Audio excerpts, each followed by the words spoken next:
Samajwadi party, साथियों, राष्ट्रीय अध्यक्ष माननीय श्री अखिलेश यादव जी ने पीडीए विचारधारा को लागू करके और समाज में बड़ी ही मजबूती के साथ इस बात को रखा कि जाति जनगणना होनी चाहिए। जातियों से आखिरकार इनको कौन सी है? अगर हम ये तो नहीं कह रहे कि केवल एससी की कर दो, केवल एसटी की कर दो, केवल ओबीसी की कर दो, केवल माइनॉरिटी की कर दो, ये तो नहीं कह रहे। हम तो जाति जनगणना कर रहे हैं, आप अपनी भी कराइए।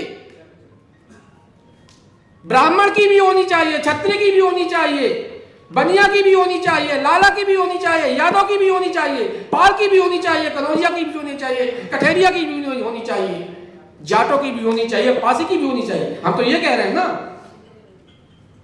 उसमें हम हिस्सा लेंगे। अगर आपका 1% आता है तो आप 1% लीजिए, और अगर मेरा 14% आता है तो मैं 14% लीजिए। इसमें कहां समस्या आ रही है?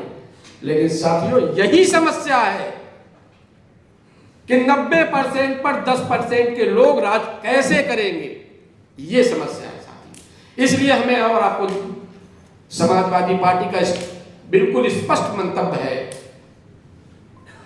और माननीय राष्ट्रीय अध्यक्ष श्री अखिलेश यादव जी ने स्पष्ट कहा है कि जिस दिन हम उत्तर प्रदेश में सरकार में आ गए, या जिस दिन हमारे विचारधारा की सरकार केंद्र में आ गई, सबसे पहला निर्णय होगा कि जाति जनगणना कराएंगे।